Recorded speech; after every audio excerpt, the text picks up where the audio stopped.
بسم اللہ الرحمن الرحیم۔ السلام علیکم ورحمۃ اللہ وبرکاتہ۔ عزیز طلبہ، میں ہوں قاری لیاقت فاروق، فرینڈز پبلک اسکول دوست شریف کی جانب سے آج ہم اسلامیات کا دوسرا سبق پڑھیں گے۔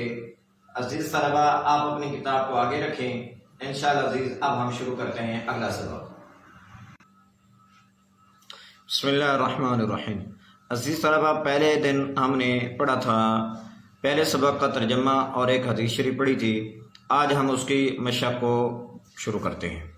تو بیٹا، پہلے کلمات اور تراکیب جو ہوتے ہیں یہ مشقی ہوتے ہیں، جو اس میں مشکل الفاظ ہوتے ہیں ان کا ترجمہ وغیرہ لکھا ہوتا ہے، اور یہی چیز آگے امتحانات میں بھی آتی ہیں۔ مشکل الفاظ کو اگر آپ دیکھیں گے تو انشاءاللہ عزیز آپ کے لیے آسانی رہے گی۔ تو سب سے پہلے انفال بمانے مال غنیمت کے بھی آتا ہے، اور بھی علماء نے اس کے مختلف ترجمے لکھے ہیں، لیکن یہاں پر انفال مال غنیمت کے معنی میں ہے۔ اصلحوا ذات بینکم، اپنے آپس کے تعلقات کو درست کرو۔ قرآن پاک کے جس طرح 26ویں پارے کے اندر بھی آتا ہے کہ آپس کے درمیان صلح رکھو، تو وہاں پر بھی اصلحوا کا لفظ آیا ہے۔ تو اپنے آپس کے تعلقات کو درست کرو، اصلحوا ذات بینکم کا ترجمہ بن جائے گا۔ واجلت، ڈرتے ہیں یا ڈر جاتے ہیں، اس کا یہ ترجمہ بنے گا۔ کارہون، ناگواری محسوس کرنے والے۔ قرآن میں بہت ساری مقامات پر اکراہ، کارہون، کراہا، یہ کافی سارے الفاظ آتے ہیں، تو ان کا ترجمہ یہی بنتا ہے ناگواری محسوس کرنے والے۔ یساقون، وہ ہانکے جاتے ہیں، دوڑائے جاتے ہیں، بھگائے جاتے ہیں۔ احدا، ایک، یہ مؤنث ہے۔ دابرہ، جڑ۔ تستغیثون، تم فریاد کرتے ہو۔ قرآن میں اور بھی مقامات پر یہ لفظ آیا ہے۔ مردفین، لگاتار آنے والے، یعنی کہ پیچھے آگے آنے والے، تعداد کے اعتبار سے لگاتار آنے والے۔ غیر ذات الشوکتی، بغیر کانٹے کے، بغیر اسلحے اور قوت کے۔ یہ ان کے مشکل الفاظ سے ان کے ترجمے ہیں، آپ ان کو انشاءاللہ یاد رکھیں گے، بہت ساری آسانی ہو جائے گی۔ آج مشقی پہلا سوال، اس سبق میں مؤمنین کی کیا صفات بیان کی گئی ہیں؟ پیچھے اگر آپ کتاب کھولیں تو مکمل اس میں اللہ تبارک و تعالیٰ نے مومنین کی صفات ذکر کی ہیں۔ 5 صفات اللہ تبارک و تعالیٰ نے ذکر کی ہیں۔ پہلی صفت واجلت قلوبہم، کہ جب اللہ کا ذکر آتا ہے تو ان کے دل ڈر جاتے ہیں، یہ پہلی صفت ہے۔ وَإِذَا تُلِيَتْ عَلَيْهِمْ آيَاتُ زَادَتْهُمْ إِيمَانًا، تو جب قرآن پاک کی آیات کو تلاوت کیا جاتا ہے تو ان کے ایمان بڑھ جاتے ہیں، زیادہ ہو جاتے ہیں، یہ دوسری صفت اللہ نے ذکر کی ہے۔ وَعَلَىٰ رَبِّهِمْ يَتَوَكَّلُونَ، اور مؤمنین کی تیسری صفت اللہ نے جو ذکر کی ہے وہ اپنے رب پر بھروسہ کرنا ہے، جہاں بھی ہوں، جس مقام پر ہوں، جس طرح بھی ہوں، اور جن حالات کے اندر ہوں، اللہ پر بھروسہ رکھنا ہے، دنیا پر بھروسہ نہیں رکھنا، یہ تیسری صفت۔ اور چوتھی صفت الذین یقیمون الصلاۃ، کہ وہ نماز کو قائم کرتے ہیں، یہ مومن کے اللہ تبارک و تعالیٰ نے چوتھی صفت ذکر کی ہے۔ وَمِمَّا رَزَقْنَاهُمْ يُنْفِقُونَ، یہ مال جو اللہ نے ہمیں عطا کیا ہے، اپنے ہاتھوں سے کمایا ہو یا اللہ نے کاروبار کے ذریعے سے دیا ہو یا کسی اور ذریعے سے اللہ تبارک و تعالیٰ نے ہم کو دیا ہو، یہ دینا اللہ ہی کی طرف سے ہوتا ہے، اور اللہ بھی یہی چاہتے ہیں کہ یہ رزق میرے راستے کے اندر خرچ ہو۔ یہ 5 صفات اللہ نے آیت نمبر 1 سے آیت نمبر 3 تک اللہ نے 5 صفات مومنین کی ذکر کی ہیں۔ یہ پہلا سوال، اور اس پہلے سوال کا یہ جواب ہو جائے گا۔ دوسرا سوال، 2 گروہوں سے کیا مراد ہے؟ صحابہ کرام رضوان اللہ تعالی علیہم اجمعین، جب اللہ تبارک و تعالی نے قرآن پاک میں وَإِذْ يَعِدُكُمُ اللَّهُ إِحْدَى الطَّائِفَتَيْنِ، یہ 2 گروہ جو اللہ نے ذکر کیے ہیں، 2 گروہ تھے، ایک ابو سفیان رضی اللہ تعالیٰ عنہ کا جو ابھی مسلمان نہیں ہوئے تھے، اور ایک ابو جہل کا۔ ابو سفیان رضی اللہ تعالیٰ عنہ جو اس وقت مسلمان نہیں تھے، یہ شام سے آ رہے تھے اور تجارت کا سامان لے کر مکہ کی طرف، اور راستے میں ان کا ٹکراؤ ہونے والا تھا حضرت نبی علیہ الصلوۃ والسلام سے، لیکن اس کو پتہ چلا، اس نے اپنا بندہ بھیجا ابو جہل کی طرف، اور ابو جہل اپنا لشکر لے کر آیا ابو سفیان کی مدد کے لیے۔ یہ 2 گروہ تھے، ایک ابو سفیان کا اور ایک ابو جہل کا۔ اور تیسرا سوال ہے، مندرجہ ذیل عبارات کا مفہوم ذکر کریں۔ فاتقوا اللہ واصلحوا ذات بینکم، جب ہم پہلی آیت کو شروع کرتے ہیں کہ یسألونک عن الانفال قل الانفال للہ والرسول فاتقوا اللہ واصلحوا ذات بینکم، کہ اللہ تبارک و تعالی نے اللہ کے نبی علیہ الصلوۃ والسلام کے جو صحابہ تھے انہوں نے جب آپ صلی اللہ علیہ وسلم سے مال غنیمت کے متعلق سوالات شروع کیے تو اللہ نے ان کو 3 حکم دیے۔ پہلا حکم یہ تھا کہ بھائی اللہ تعالیٰ سے تم ڈرو، اپنے درمیان صلح بھی رکھو، تقوی اختیار کرو، اور ان جھگڑے کے اندر نہ پڑو کہ مال انفال کیا چیز ہے۔ تو اللہ نے فرمایا فاتقوا اللہ واصلحوا ذات بینکم، کہ تم اللہ تبارک و تعالیٰ سے ڈرتے رہو، تقوی اختیار کرو، واصلحوا ذات بینکم، اور آپس کے درمیان صلح رکھو، کسی قسم کا کوئی جھگڑا وغیرہ نہ کرو۔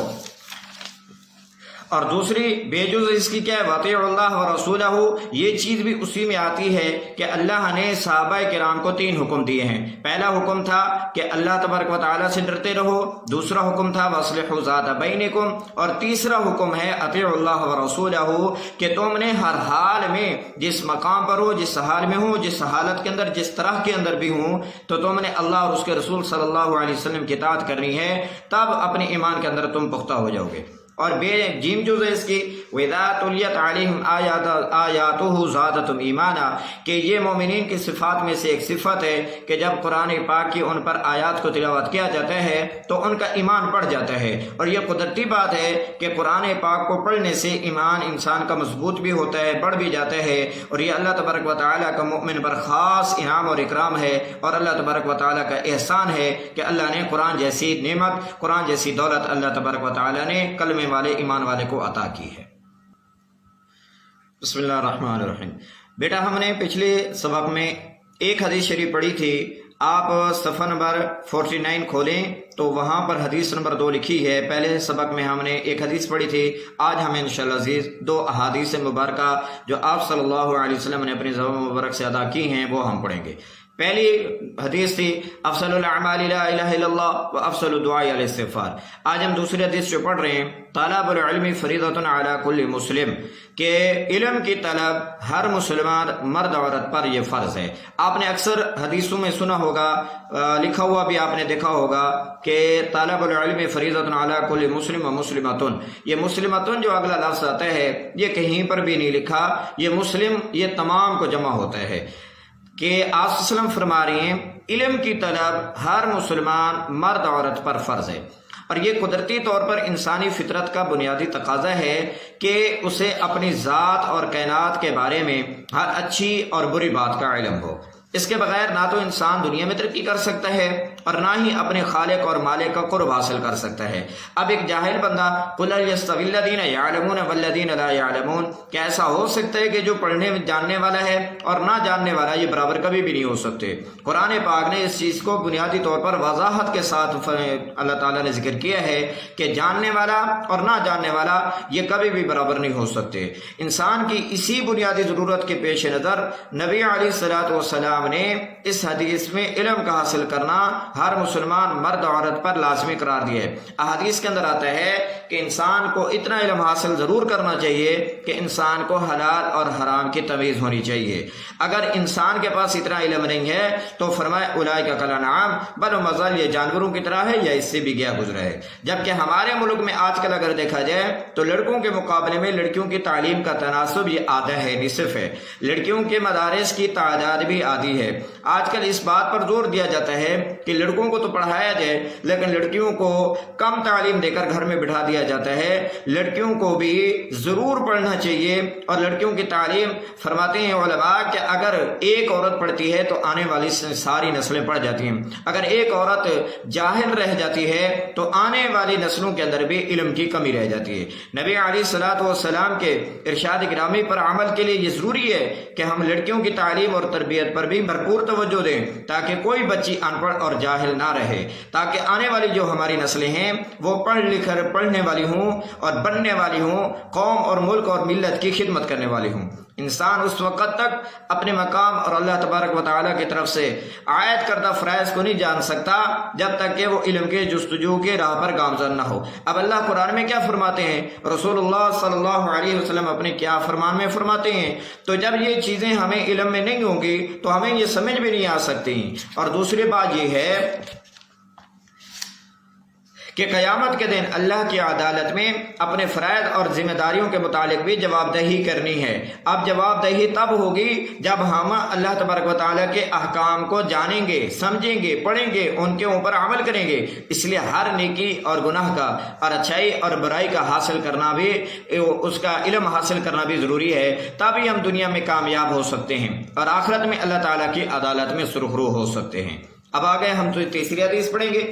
خیرکم من تعلم القرآن وعلمہ، نبی علیہ السلام نے فرمایا کہ تم میں سے بہترین شخص وہ ہے کہ جس نے قرآن سیکھا اور اسے دوسروں کو سکھایا۔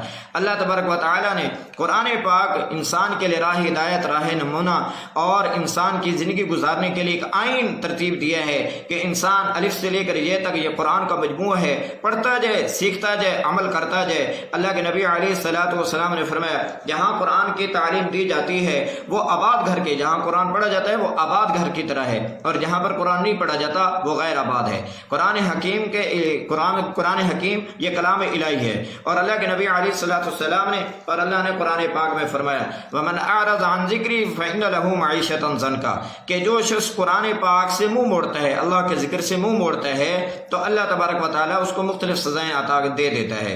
تو مختلف سزائیں کیا ہیں؟ وہ قرآن کے اندر ذکر ہے، لیکن بہرحال قرآن پاک کا سیکھنا اور اسے دوسروں کو سکھانا یہ بہت ضروری ہے۔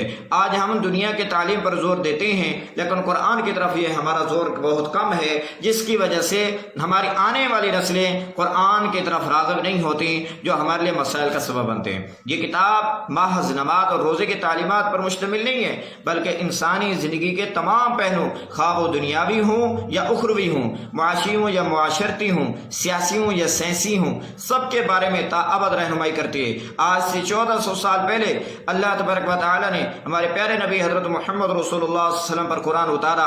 آج 1400 سال بعد سائنس انہی باتوں کی تصدیق کرتی ہے، تو ہم مسلمان کتنے خوش قسمت ہیں کہ اللہ تبارک و تعالیٰ نے بغیر کسی محنت کے ہم پر یہ قرآن جو ہمیں عطا کیا ہے، ہمیں اس سے رہنمائی حاصل کرنی چاہیے۔ ہم آخرت میں بھی اس وقت تک کامیاب نہیں ہو سکتے جب تک ہم اپنی دنیاوی زندگی کو قرآنی تعلیمات کے سانچے میں نہیں ڈھال لیتے۔ دنیا کی تعلیم جتنی بھی حاصل ہو جائے، لیکن جب تک قرآن کی تعلیم ہمارے پاس نہیں ہوگی ہم کبھی بھی ترقی حاصل نہیں کر سکتے۔